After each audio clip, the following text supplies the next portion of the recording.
Hello, everybody. It's very good to be here at the festival. We're going to be talking today about a very specific topic. I've got it written down, so I'll make a mistake. It's seeing myself in a book, the importance of diversity and representation in learning to read. That's a very big topic. And the panelists we've got here today with us are Bali Rai, an old mate of mine, we've worked together on several things. The new Astros series from Reading Planet, which is partly why we're here today. We're coming here to talk about that a little bit. Also the Voices series of books I did with Scholastic, and Bali's got his book behind him, I can see there. Also Marcelle Akita, who has written for Astros as well. She's done a wonderful book for us on amazing women in Black history, which is part of the first 24 books of Astros. And that's the two writers that are here with us today. Sarah Cheung Johnson is a parent who contacted Reading Planet about this particular issue.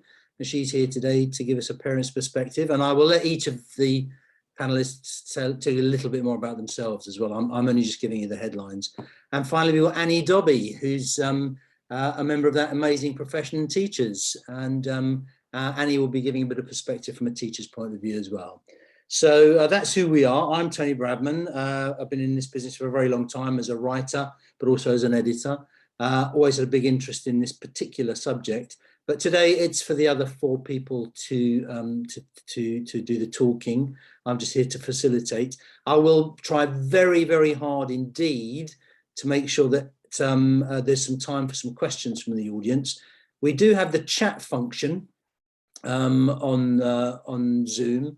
So if you do have any questions, you could actually put them up on the chat as we're going along. And I'll try and keep an eye out for those and make a note of ones that are particularly good, particularly interesting and relevant. And I know the team Reading Planet will be picking some out as well. So that would be very useful. Might save us a bit of time in terms of the end of the meeting. So what I'd like to start with actually is just a very general question. It's a big issue that comes up in children's books a lot, the one of representation.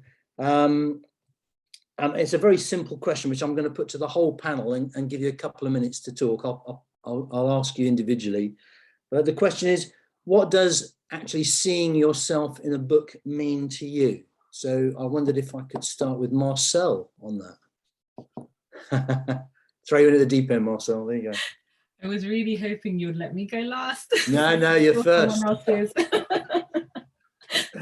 What does seeing in myself in a book mean to me? I think it's a sense of validation. I know we're always taught not to seek validation elsewhere, but as humans, we do, especially I think as children, want to see a reflection of our realities and that it is real and that it is worthwhile exploring, if that makes sense. And yeah, I didn't have that much of that experience growing up here in the UK, but it definitely, I think it's about validation. Yeah, I think validation is a really important word. And you did have that experience of not having it when you were younger in the UK. Was that not enough books or the wrong kinds of books or? Yeah, there weren't many books that reflected my reality growing up. And I think also you become so accustomed to that you are invisibilized in a way. Like you're so used to reading characters that are majority white, or if they are Black by any chance, it's an African American story.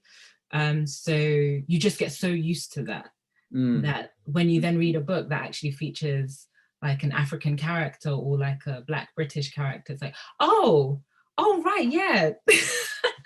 We do exist, you partake in that.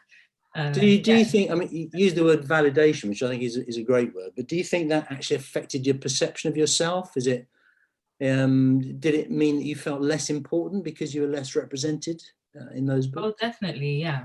Growing up, for sure. Yeah. Especially if any of the narratives I did read that featured any central Black character was that, well, the characters weren't usually the center, they were the periphery I'm thinking more like, you know, To Kill a Mockingbird when I read that as a teenager. And yeah, it's this sense of, oh, the only time that we're reading characters that feature Black protagonists or brown protagonists is to do with something traumatic. Yeah, problems. Yeah. No, that's really interesting. Thank you. Over to you, Bali, on that one. Yeah, it's a very similar thing. I spent most of my childhood reading constantly. You know, the age of 9, I was reading 3, 4, 5, sometimes 5 books a week. I got regularly told off by my teachers for reading too quickly. You know, slow down, take some of it in. But I got to a point where I was desperate to read about the people around me. So I grew up in inner city Leicester, and it's one of the most diverse places in the UK. So those people weren't there. You know, you just didn't see them. And it wasn't just about ethnicities and race. It was about social class too. So those two things were missing. And I think the most important part of this for me, certainly having thought about it for many years, it's you're missing yourself. You're not seeing yourself. You're not seeing your friends. You're not seeing your way of life. And you've got a specific middle class or upper middle class cultural and moral framework that's being shoved in your face constantly. And if you're outside of that, if you don't fit that, you feel left out, and you are left out. You're marginalized. But we know that children who read the most, children who have come from homes where there's a reading culture, do best at school. So there's also the idea that reading cultures aren't established in certain families, in certain communities, because those people don't see literature as something for themselves, because they're not part of it. They're not given a voice within it. So that was all missing, and it's certainly something, like I said, I've been thinking about for a very long time. So yeah, that's a really good point. So I think what's interesting is that people sometimes say fantasy books, you know, that there are no representational issues with those. But I sometimes think they are. They do tend to come from a more white middle class kind of background anyway. And how did you feel about fantasy? I didn't mind it. I mean, I like fantasy. I've always enjoyed it, but it, you know, it does seem, always felt odd that, for example, Lord of the Rings was so blatantly sort of, well, not middle class, but very white. You know, I'm not sure why there would be a problem with a black elf or a South Asian or Forest Asian elf, or you know, all this kind of stuff. So you know, the representations, the descriptions in the books, and then obviously the films later, you look at all that and you just think, well, it's possible. And it is. Children of Blood and Bone is a classic example of a book that can do all of that and just have a different take on it completely. So, but I didn't mind fantasy. I'm actually a big fan of fantasy done right. But all of it, everything I read, I was just praying for that one book that had a protagonist that actually made sense to me, and that they could be sitting next to me in my class at school, or I might see them on the bus, you know. Yeah, that's really great. I just point out as well, you've got 2 of your Astros sitting up beside you on the shelf there. These are 2 of the books that Bali's done for us. Green Patrol, which is a very, very inclusive, multicultural group of kids.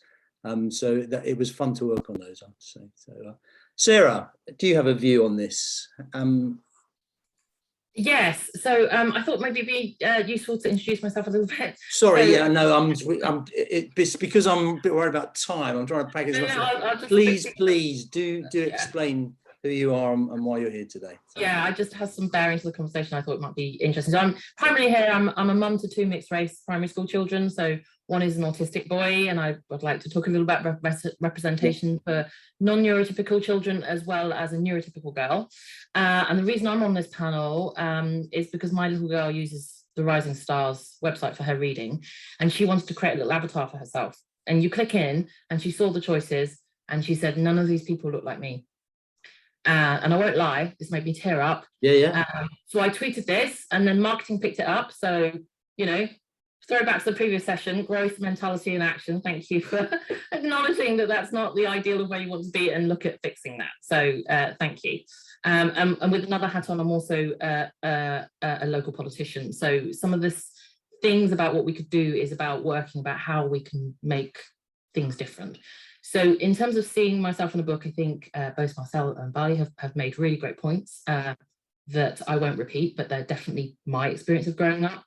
I just wanted to tell you a little story of something that happened at a weekend we had an Asian cultural event. There's an East and Southeastern Asian Heritage Month that's happening this month. You won't have heard about it, but they're quite an invisible minority in the country, simultaneously everywhere, because there's a takeaway in every village, but wholly underrepresented in media and in publishing.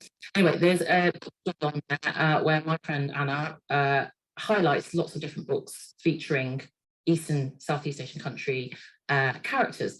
And there was a little boy at that store. He spent the whole event standing in front of that store because he was just mesmerized by the fact that there were so many books where the characters looked like him. And it blew his mind, literally blew his mind. Unfortunately, couldn't buy them all. But he just made me tear up as well. And then there's another story of a girl that I know that told me that she couldn't be a princess because she wasn't blonde. And it's a reflection of the books that she's reading at home. So, and then recently also I started a CBeebies petition. So CBeebies Bedtime Stories is that like 10-minute slot just before they close for the night. There've been 700 odd stories on there. And there are plenty, I will say, of Black people. Florella Benjamin reads them. There are South Asian people. We've had, Ore Duba reading them. There is not a single East or Southeast Asian reader, so an actor or a celebrity reading a book, let alone one that is written by someone from an East or Southeast Asian background. So we are, like I said, invisible, silent here, but underrepresented. Thanks. Extremely good points. Excellent points. And I would hasten to add as well that we are definitely looking at this subject across the board. It's all the kinds of diversity that have been mentioned so far. Neurodiversity is very important, clearly.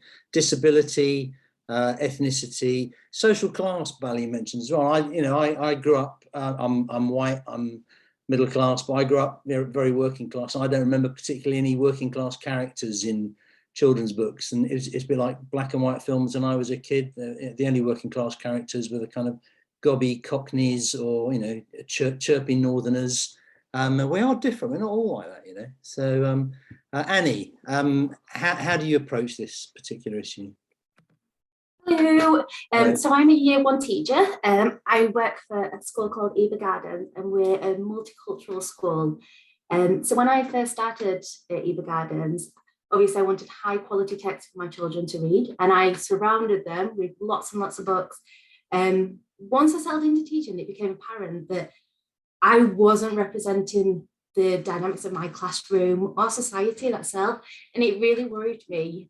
So I started searching for books that I could read for my children where they would actually be able to see themselves in those books. It's quite scary how few books there are, and you really do have to do a deep dive into finding those books. I am building my library at the moment so that my children are represented and that every child is seeing themselves. Not just actually seeing themselves in the books, but their culture is being represented.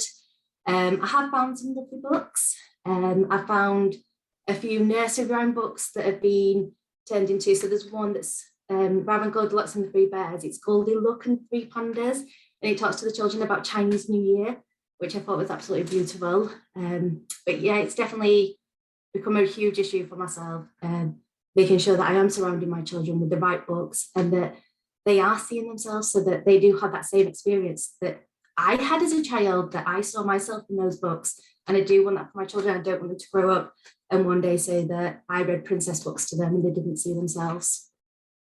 Well, that's really interesting. I mean, I emailed you. You sent that email to Hamish earlier today and raised that point. And I did feel very much for you. As a teacher, you're looking for books, and it's a bit of a desperate search sometimes. Yeah. We've got a number of questions. I'm going to come back to the creative aspects of this and how you actually put these things together. But it's just occurred to me that there's a very big question that isn't being asked at the moment here is, why is this? Why is there so little representation?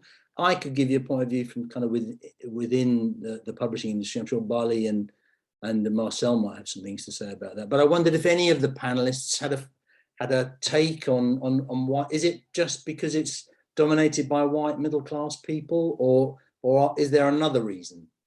And I'll take it from anybody, actually. So, who wants to go first? Bali, I think what we know, I think that one of the problems in publishing themselves as an industry, know that one of the problems is that when the higher up the chain you get, the fewer and fewer diverse voices exist. And the people that sign the checks, the people that just make the decisions about sales and marketing, etc., all tend to pretty much be the same. So we know there's a problem there. But as a wider thing, it's never working as an author for me. I mean, I come from a South Asian, Indian heritage family. Most of my family think what I do is weird. You know, they can't get their heads around it. So this idea that being an author or an editor or a librarian or within the rest of my family, or most of them, it just doesn't exist. The concept doesn't exist. So, and it's because they've not seen people like that. So they assume the librarian, the local library or the school librarian or the teacher or the publicist, the publisher, they're all going to be of a particular background because that's all they've ever seen. So I think there is a lot that we need to work on. But the major problem is it's years ago. And it's not even about, like I said, it's not even about race. My biggest role model was Sue Townsend, and she looked nothing like me, you know. It was because she was touchable. She was somebody that you could look at and go, right, she's done it, so I can follow in her footsteps because she comes from a similar background. If you don't see those people making it, if you don't see people like yourself as part of an industry, you're not going to see yourself as part of that industry either. So it's a role model thing. I think from my point of view, it's a chicken and egg thing in a way. And one of the other things that publishing has always said is that it's hard to get kind of buy-in inside publishing houses for diverse books because they've always been perceived as not being particularly commercial. Smaller groups of people, therefore they don't sell a lot of copies, therefore you can't justify it as a money-making opposition. But you can't get books that will make a lot of money and be commercial unless you have more of them and you build the market. So there's a bit of a chicken and egg thing. And I mean, I would say actually that things are beginning to change. I hope you feel that as well. I mean, there are definitely, and there have been some very big successes and very successful writers who, as you say, will kind of open the door for other people. I've worked on a couple of those projects, so you know we know they're there. So we just need more of them. I've got a couple of questions. I was going to come back to Marcelle and Bali again, and you will have something else to say, Sarah and Annie. But I wanted to look a little bit at the creative side of this. The question we had was, how do you go about creating believable, authentic, relatable, diverse characters? Is there anything different, do you think, about that from creating any characters? Is there an extra dimension that you have to explore? And I was going to ask Marcelle, if Marcelle is still there, to kick off on that one. I think a computer's crashed. Yeah, she's lost, so it's going to have to be you, Bali. She'll be back. Yeah, it have to be you, Bali, on that. So I'll give you a couple of minutes on that. I mean, I'm a little bit, in a way, certainly nowadays, I'm a little bit unusual in that I don't really think about, when I write characters, I'm a human writing about other human beings. That's how I've always seen it. So from the moment I first started writing, I was really young, I was interested in how my characters were feeling, what they were thinking. So my third ever published book was written as a 15-year-old female. So and now, after that point, pretty much every other book I've narrated as my protagonist has been a female. So I stopped thinking about the whole, when I wrote that first one, Ronnie and Sucker, I stopped thinking about the male-female thing, important as that is. And I just went straight back to the human being. So, you know, when we feel sadness, do we feel that as a race or a gender or an ethnicity or religion? The answer is no. So sadness is sadness, happiness is happiness. So it's about exploring, for me, what makes the human being tick. And if you do that in the right way, you're creating a link with your audience, which is initially usually a little bit sympathetic, but it becomes empathetic, which is far more important. And once that link is established, the audience doesn't care. They stop thinking about what color or religion or gender or whatever your character actually is. Obviously, there's the problem that lots of characters that aren't white and upper or middle class are missing. But as a writer, for creativity purposes, I don't ever want to be limited. And this is a bit of a problem I have with some of the current arguments I've heard. I don't want to be limited by anybody in terms of who I can and can't write as or write about. But we've got to be aware of, you know, of being sensible positive in terms of culture, etc. But I think if you strip all that away, that's what the way I've always done it. You strip all that away, you just have a human being, and you're writing about a human being, and you dress that human being up in a panda suit or a cat suit, and you're writing about an animal. It doesn't matter. We're still thinking about human beings, and that emotional and empathetic connection between the characters and an audience is, for me, the single most important thing. And I think if you get that right, the sensitivity naturally occurs, because hopefully you're thinking about how society perceives certain people to be different, and that works its way in. Yeah, no, that's great. I just like that focus on the human. You did use a couple of words in there that I thought would be will come up this afternoon: sympathy and empathy. And Annie, in what you sent to us earlier today, you did talk about the importance of diverse characters in books from the point of view of empathy. And there were two aspects that you said. Having a wide range of characters from a lot of backgrounds shows all children what a diverse world we live in, which I thought was really interesting. So not just groups, ethnic minorities or other kids, from other so-called minority groups. But you also said that and I believe this, one of the key things about all stories is that they help us put ourselves in other people's shoes. And that's the most important thing about fiction. I think that's what fiction does for everybody at any time. But I was wondering if you could explore that a little bit for us, Annie, because in terms of actually working with kids of the age you're working with, is that something you see developing in them, or is it kind of an age when they really begin to get to grips with it? No, you definitely see that as young as 5. So my children will read books like Frozen, and they want to be Anna, and they want to have the blonde hair and the blue eyes. So you want the children to have characters that they see themselves in, and they're not saying I want to have blonde hair, blue eyes, because there's other things out there for the children to see. Obviously, my school is very multicultural, and my children see the diverse world we are living in. But if you go to a school where it's not got that diverse nature, and the children are majority white British, and the books that they're reading are only showing white characters, blonde hair, handsome princes, they're not seeing the diverse world that we are living in. They're not being exposed to that, and they're not going to become a tolerant. They're not going to become tolerant, but they're not being shown what world we live in. So I definitely do think at 5 years old, children do start to pick up on those things. They do start to pick up on those characters. Interesting. I know myself that when I read a story, even reluctant readers, when they see a character in that story and they see themselves in it, their eyes do widen, and they do become excited, and they do become engaged. I told you about that anecdote about the little boy who found the book about China, and he was obsessed with that book. He held on to that book all the time, and he would read it cover for cover because he identified with that culture, and it excited him. It was new to him to be seeing a book that referred to his culture. I agree. I mean, I often think really that we worry a lot, particularly these days, about othering people. You think of other groups of people, or people from other countries or other cultures or whatever, as others. It's very hard to think of someone as an other, or someone you can be hostile to, if you know more about them, if you understand them as human beings. Not impossible, but the more you understand about people of all kinds, the more you see them as people. I think I was just going to say, I think if you're doing it as part of a story, it is just it's not making it an RE lesson where you're talking to children about religion or cultures. It's just a normal story time that we're talking about. So it's not making it this separate lesson that we're putting it into. It's part of the normal day at the end of the day, where the children are given a book that represents different cultures, and we're speaking about it, which we should do.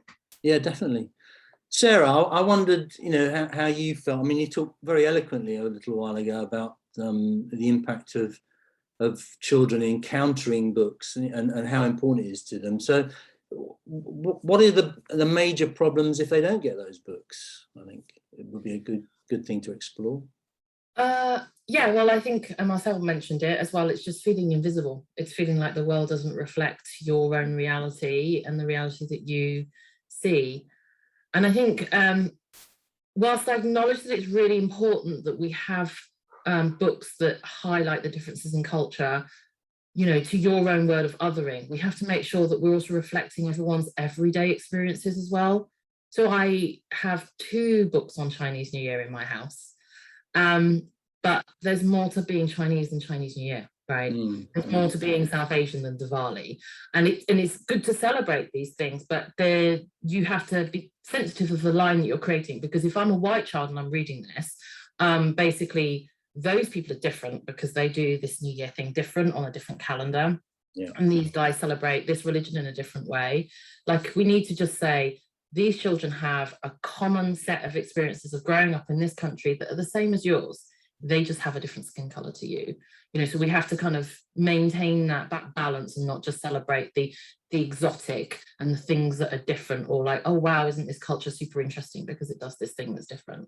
You know, let's find those common threads of things that we hold together as well. I think that's a really, really important point, actually, because one of the things that I think Marcelle was saying earlier, that quite often,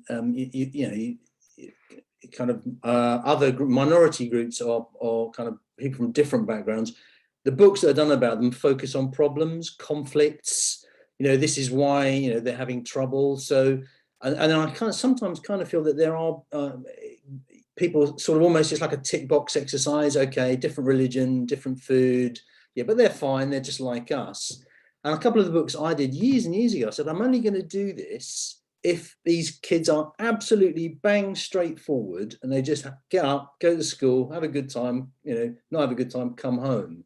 If you always make it an issue about their difference, then you're not really changing the conversation, are you? And that, I think, and we've tried really, really hard. I mean, I know in the other books I've done, but also in Astro's tried really, really hard to make it, you know, that way, so that we, you know, we see the normality, not just the difference, I think. But that's quite hard so long as there's only a small number of books.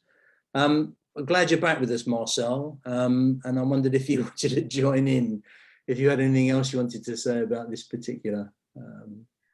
Yeah, sorry, my computer is fed up of Zooms, so sometimes it just intermittently decides to restart. Yeah. And that hasn't happened. It's the problem of our day. That's what it is. Yeah, I actually just wanted to respond back to the capturing the normality of the other groups, right? Yeah. Or the smaller minority groups here in the UK. And I think also the danger is that when you exoticize certain cultures and practices within those cultures, then it makes me wonder what it's like as a young white child reading that and then thinking whether you have any exciting kind of cultures too, if that makes sense. If something is so exoticized and sensationalized in that way, it can also then make you potentially have that sense of what I was talking about, that invisibleness when I was reading when I was reading as a child, like what are things that are English to be proud of as a child? Does that make sense? So it's like, it's all of those things that we need to consider. But yeah, for sure. I think, what was the question? Sorry, because I was about to go. Well, no, you've hit the nail on the head with that, really. I mean, we were exploring, I suppose, stereotypes, really, that, you know, that you know, we all want diverse books. We want to represent everybody and see everybody can see themselves in books, but we're just trying to, you know, be careful about having tick box exercises where a book just does the, as you said, exoticize or stereotype people. Yeah, I think to be honest, it's really the publishing industry that needs to stop with the kind of tick boxing exercise, because I think that's where the issue, because many of us know that there are many stories out there, you know, like Chimamanda Ngozi Adichie said that there isn't, the issue with stereotypes is not that they aren't true, is that they become the one story, and that one story sticks. And there are many, like, I'm sure there are many proposals for children's books that are exploring the ordinary, the extraordinary of characters of different races, ethnicities, religion, and genders, and so on and so forth.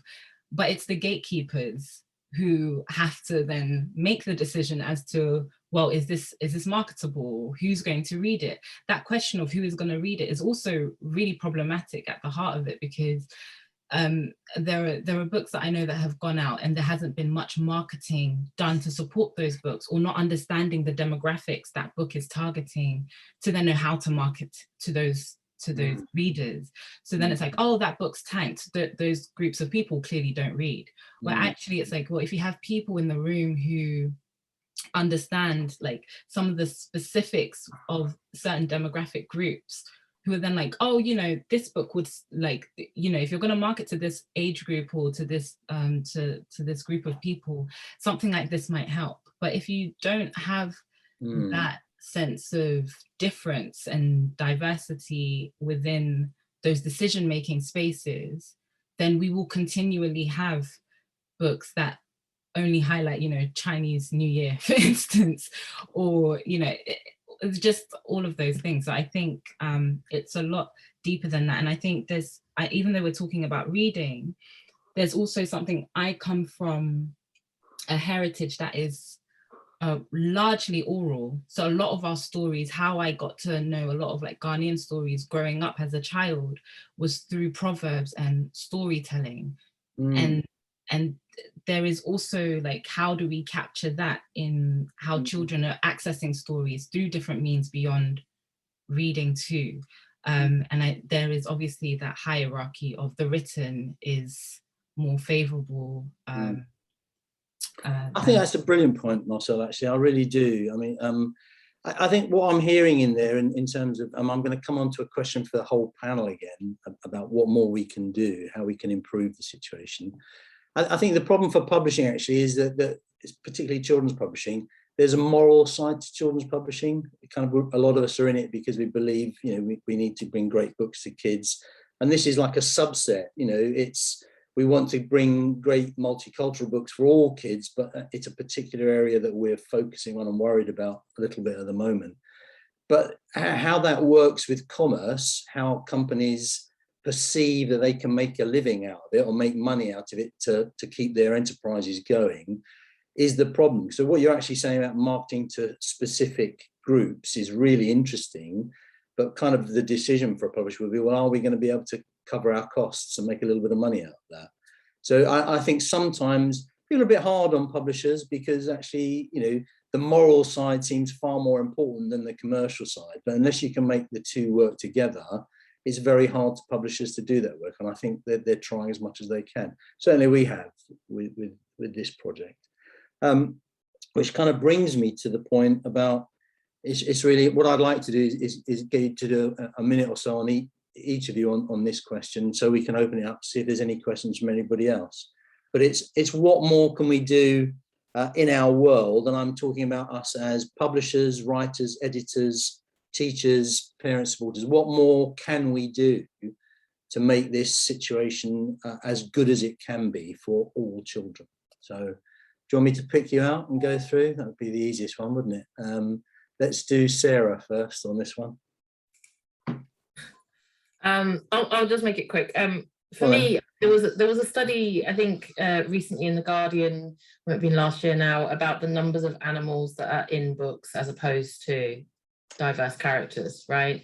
So just stop replacing diversity with animals. Would be a start.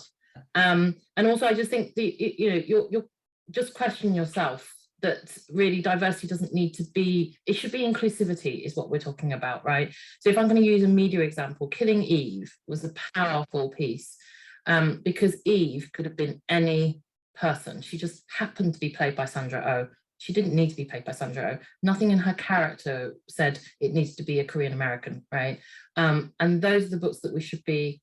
So the protagonist, the market, they shouldn't all be different, right? They should just be characters. Going back to what Bali was saying, you know, well, what is interesting about this story? Why should I read about this character? It doesn't matter that this person is from a different race or from a different background. So it's just, you know, publishing is powerful. You know, it has a real role in this. So I'll just say, look at the offering, look at your characters. Are they representative? Are they inclusive? You know, from a special needs point of view, where are the autistic characters? Where are the characters with cerebral palsy, with the ones with limited mobility? Where are they? We're such an ableist society as it is. So it's just looking at, you know, true inclusivity and not saying, like, this is a special market for special people marketed to special readers, you know. Yeah, I'm glad you've mentioned neurodiversity. We do have a neurodiversity book coming in the upper bands for Astros. But talking to the writer who did that, he said he gets fed up with neurodiverse characters always have to be geniuses, autistic geniuses or savant or strange in one way or another. So, he's a really ordinary bloke. He's very funny, and he's on the spectrum. But you wouldn't think that if you just believe the stereotypes that are in the movies and often in books. So again, it's one of those. Yeah, if you're going to do it, make sure you do it properly, I think. So, Bali. Yeah, how can we improve? Well, I agree with Sarah. These characters, for a lot of them, their ethnicity, whatever sort of area of diversity we're looking at, it should just be an aside. One of the things that you and I did with Green Patrol, the Reading Planet series that I've been working on, is those characters, again, they could be anybody from anywhere. I just happened to, in a way, I just kind of went boom, boom, boom, boom, boom. That's where they're going to come from. Yeah. And that's it. It's an adventure story. It could be, classically when I was growing up, or certainly when my oldest daughter was at school, those adventure stories, those characters would have been one peripheral non-white character, but the rest of them would have been white. And it's easy to do. The other side is the publishing side. I agree with you. I think a lot of publishers care, but publishing is a business. My only aside to that is we need to stop giving money, ridiculous amounts of money, to celebrity authors who don't write their own books. It's a really straightforward thing. Let's invest some of that money by buying up table space or whatever the process is now for Tesco, etc., because it's all changed so drastically just in 20 years. Yeah. And really push some of those books, because it doesn't happen. I'm really good friends with Mallory Blackman. Mallory Blackman is fantastic and done amazingly well, and it's awesome to see Noughts and Crosses on the telly. But Mallory Blackman, if she was white, would be 3, 4, 5 times as well known as she is now. That's just a fact. In fact, it was Mallory that told me, be prepared to work 5 or 10 times harder than a white person that's just signed a contract on the same day as you. That's just a reality. It's a sad reality. It's there. So yeah, I don't like slagging off publishers. I think stuff needs to be said. I've said it vocally. Yeah. I never hide it. But some of them are doing some amazing work and trying to bridge this gap. So the next stage is commercial, and we need to put money behind that, because as we all know, something that's not backed isn't going to do well.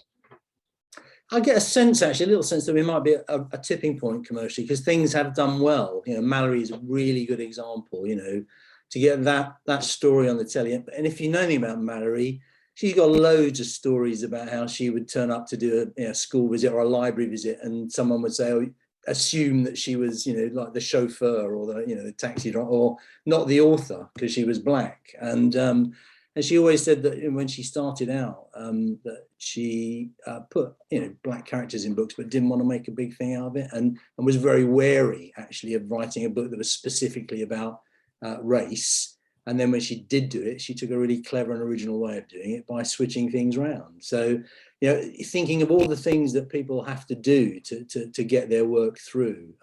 But she has achieved an enormous amount. And I think that will help other people come through too. Annie, do you have any suggestions for how we could improve things? Oh, I'm not sure. There is huge amounts of research, and definitely the research is there, but maybe the texts are not quite there. I do agree with the comment that Sarah made about it is important not to necessarily just read texts about children's religion. They obviously do play an important part of obviously my school, because my children are living in Britain. Obviously, you can't get away from Christmas, and I do want to celebrate their religions as well. So they do play a huge part, and I do want every child's religion to feel that it's valued within our school. So we do celebrate all our children's religions. But yeah, I think it's just maybe making sure that these books are on the curriculum, so that schools are told that these books need to be going into the libraries, that they are more readily available for teachers. I know a lot of the storybooks that I've purchased, they're actually American books, because I think they're a little bit further ahead than us with publishing those books. So you do have to do that deep dive, looking on certain websites to try and find them. So maybe we just need a little bit of a catch up. You certainly can't necessarily go to your local bookshop and pick up some of the books that I am purchasing for the children. So more information for teachers, I think is. Yeah, definitely being on the curriculum. And I know, yeah, just being on the curriculum really, so that teachers are having those books given to them to be able to read to the children. Good. Right, Marcelle, I'm going to give you the last word on this, but you have to be quick. Okay, yeah, just really quickly. Actually, Sarah, the report you were referring to is by Centre for Literacy in Primary Education, CLPE, where they said it was found in 2019 that only 1% of main characters were either Black or minority ethnic. And so, yeah, so that was the statistic. And Annie, I totally agree with that too, like in terms of some of my work with running and organizing teacher training programs and introducing them to, like, you know, African poets, and just creating resources for teachers and also building their confidence with the diverse range of books out there has something that I've seen an impact in, like, you know, building teachers' confidence and just their knowledge of what is out there, because it's a lot. There are many resources out there. It's just doing that deep dive. The thing that I would say briefly is I think the relationship between the publishers and the writers and the editors is really an important one, that everyone has like an equal kind of stake at the table. And I think having that trust is important too. And I think in working on the Amazing Men in Black History, which I have here, you know, that was a journey in itself. But I think working with you, Tony, and with Hamish, it was like that freedom for me to explore, and then you both feeding into that process, you know. And I think that helps as a writer to feel like, okay, yeah, this is of interest, you know, and seeing because you understand as the writer the significance of what it is that you're trying to put out, but then to have the backing of, you know, the publisher and the editor is really important. But yeah, I do think publishing is changing, but there is still many things that we need to get right. That's really great. Thank you, Marcelle. I mean, a big shout out for CLP, actually. They do a lot of work in this area. Yeah, so I really support them in that. And also, I think it's important, and the point you make about writers and illustrators as well, working with publishers. There are a lot of people who need support. They don't have the kind of middle-class support networks that other people in publishing do. So Catherine Coe's amazing new initiative, All Stories, which is mentoring people from different backgrounds, which is also a very good thing. So kind of that kind of work we need to develop people through. So, but I'd just like to say thanks to all the panelists who've actually been absolutely brilliant. And we're kind of racing through this colossal topic, which we could just spend all interrupt day for 1 second, if that's okay. We've got Hamish Baxter has asked for Annie to answer a question. Yeah, I was just coming to that. Yeah. Oh, you were. Sorry, No, I apologize. I didn't know you'd seen it. Yeah, just if we've got a few minutes for questions, Hamish on the chat thing has put one through for Annie. And if anyone else has got a question out there, you can put one too as well. For Annie, what impact do you see on children's reading comprehension when they engage with or relate to characters in their reading books? Honestly, it helps create that love of reading for the children, which is vital for them to be wanting to read. So it helps create that love of reading. It also helps them to engage with the character. Sorry, I just lost you. You lost us, Annie. Sorry, I lost you then. Sorry. Right. Yeah, so it creates that love of reading for the children. It helps them engage that text. Children that read become successful readers. So it just obviously encourages them to do that. Great. And I've got a question for Sarah. Can you say again what the event is that you mentioned about representation of Asian and Southeast Asian people? Was it an event or? It was a locally held event, but it's actually by a group called Be Seen, which is, I'll put it in the chat. So they started the first kind of British East and Southeast Asian Heritage Month this month, and encouraged local kind of organisations to do their own thing. So we held one up here in Cambridge. So that was great. But I'll put the link in. That'd be brilliant.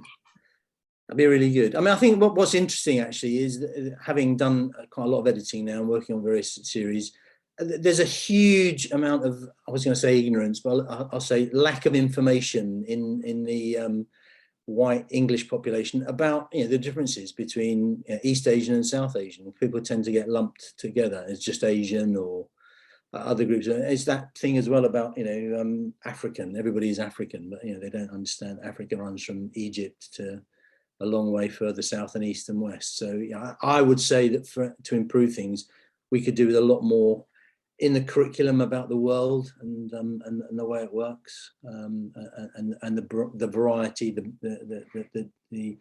the range that we cover, so that people do understand things a bit better. So any other questions we've got coming through? I think we're okay. Actually, yeah, someone's come up with a very good idea. Do you have a book recommendation? I'll go around each of you. Just have to go with one book that you think people should read. So we'll start with you, Sarah, because you're in front of me at the moment. There is a beautiful book called The Eyes That Touch the Corners. I'm just trying to find the exact link. Yeah, Eyes That Kiss in the Corners by Joanna Ho. It's a beautiful, really beautiful book. Is it a picture book? It's a picture book. It's a young children's book, and it celebrates the fact our eyes are different and the beauty of how our eyes are different, which is definitely something I struggled with when I was growing up.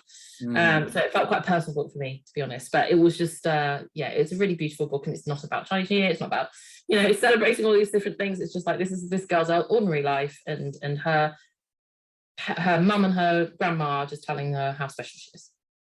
Great, good. Marcelle, you're going to have to recommend Amazing Women in Black History. But is there another one as well? Sorry. Actually, this has just come out, called Happy Here, published by Nights Off Media, and it features 10 stories from Black authors and illustrators, and it's all centered on Black joy and imagination, which is in response to everything that was happening last year at the height of Black Lives Matter. And it's going to be available in primary schools as well. I believe that they're doing a whole campaign around making this accessible in as many schools as possible for 11 years plus. So fantastic. Good recommendation. Thank you. Bali, you got a book to recommend apart from Green Patrol? How many do you want? One of the ones that kind of had a big breakthrough, I think about quite a lot, is Jasbinder Billen's Asha and the Spirit Bird. I was one of the judges that was on the Costa Award when I won the Costa. So, and there's a good reason for that. And it's not because she and I are from the same background. It's because it's just a brilliant folk tale. It's a brilliant folk story, the kind that you would read about, Scandi folklore or anywhere in the world. It just happens to be set around the Punjab region in northern India, and it's such a wonderfully told story. And the characters, the setting is gone the minute you start reading. It's important in parts, but mostly it's just about this girl and her grandmother, and it's just a fantastic story. And I think that's a really, really important book to read, because it does show that writers of non-white middle-class origin or backgrounds can write beautifully well and can tell really, really fantastic stories. But I could keep on and on. Boys Don't Cry by Mallory Blackman. Yeah. Still love that book to this day. Read it years and years and years ago. It's just a great story, a great British drama. Sorry. Good, thank you. And last but not least, Annie, you got a recommendation? Hi, my recommendation is Island Born. It's a beautiful picture book about a school that's children from all over the world. And it's about children that are quite young, so they don't necessarily remember that the country that they were, their home country where they were born in. And it's about them finding out information about their country that came from. And they go to like family members, and they go to people that lived in that country to speak about it. I think it's just absolutely beautiful, and it really represents the intake of my school. So I love sharing this with them. Brilliant, thank you very much. I would just recommend, actually, to finish off with all the Astros books, because they're brilliant and I've really enjoyed working on them.